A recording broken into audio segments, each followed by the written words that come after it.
Thank you, and thank you for inviting me to be a part of this conversation. I am the CEO of Thorn. We are an organization that builds technology to defend children from sexual abuse. And I often say we build to serve.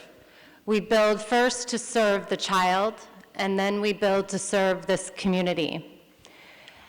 And the origins of our work lie in a lot of research that we did about 8 years ago. Someone earlier today said there's a point at which you listen, and then there's a point at which you act. We spent the first year of our existence talking to hundreds of people around the world about what was happening in this field. And over again, from law enforcement, from many in this room, from NGOs and from companies, what we heard is they were drowning in data and volume, and they did not have the technology to respond. And we could see why. It was no one's job yet to build technology on behalf of the child. Motivations were not aligned. It was law enforcement's job, and it is their job, to find the perpetrator and stop the abuse. It is many NGOs' jobs to help the victims, to review material. And it is a company's job, whether we like it or not, to work on their platform, but is it in their motivation to solve this for the industry? And we wish it was, but if we look at aligned motivations, that is not. And so what we decided to do was build a technology company that builds for the child. If you look at us, we look very much like a software organization. We think of two things when we build technology solutions. How do we get past concept? How do we get past hack? How do we get past, I have an algorithm? And get into sustainable, globally scalable solutions that can serve this issue at scale around the world into longevity. Earlier this year, we set out a goal, which we know will be difficult, but it will not be impossible. As Hani said earlier today, the biggest challenge is the will, not the capability. And it was a goal that aligns with the MDGs, and it is to eliminate the trade of child sexual abuse material on the open web in the next 10 years. And then with the support of many donors in this room and elsewhere, we've mobilized over $50 million to fund the first 5 years of that technical investment. And while that sounds like a lot, as that was just stated, it is a fraction of what is needed to actually do this work. I'll share with you 5 key areas that we'll focus on with that goal, and I will share these with the full knowledge that that goal requires so much more than what we do. As I said earlier, all we do is build to serve, and so that means we are serving many of you in this room to help you be a part in reaching that goal as well.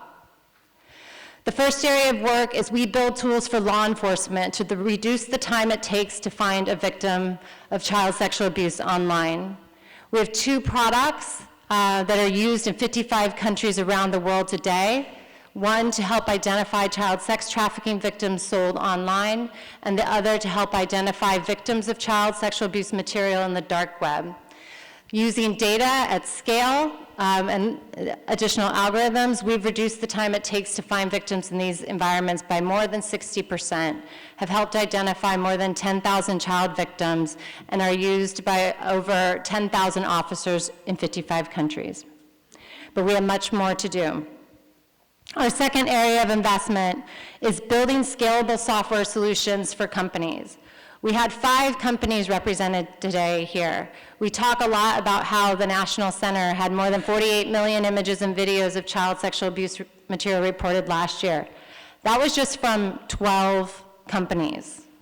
As was earlier stated, when these companies do this work, that content just moves to the rest of the companies that are not doing this work. It costs millions of dollars to implement these review pipelines, and so we've built a review pipeline that now creates no excuse for a company to do this work. They can turn this on with a few days and a few hours of engineering help. In just the first few months in beta, this tool, Safer, has helped Slack, Imager, Flickr review over 1 billion pieces of content at upload within a fraction of a second, and has identified tens of thousands of pieces of abuse material that have now been taken down and reported. We are making a commitment to scale this product to hundreds of companies around the world over the next several years. Our third area of commitment towards this goal is in line with Hani's suggestion to help build the technical infrastructure to enable global hash sharing. The technical infrastructure is just one part of this puzzle. Policies need to change, laws need to change, cooperation needs to change. This data serves no one in a silo. It will serve the child when it is connected together at scale for all organizations, law enforcement, and companies to use to identify victims faster and stop the viral spread of this material and the re-victimization of children. Our fourth area of investment is to upgrade the technical infrastructure for this issue with other organizations, cyber tip lines and hotlines around the world to enable them to do their best work possible. And our fifth area that is emerging now as even more important is to advocate with tech companies to make the correct decisions on behalf of the child as they are making investments. We've talked a lot about encryption today and privacy. There were a few comments made about empowering users to share what they want and with whom they want. I'd like us to take a broader view of privacy. When a child's violent sexual assault is documented, they did not choose to share that. They did not choose to have it shared again and again. The sharing of their worst moment in their life is their privacy. So when we define privacy in this new age, I would ask us to define it in a broader way that protects the most vulnerable and protects those who do not have a voice. And with that, I would like to thank you again for asking me to be a part of this conversation and ask any of you, how can we serve you in building the technology infrastructure to eliminate the trade of child sexual abuse material on the internet within the next 10 years?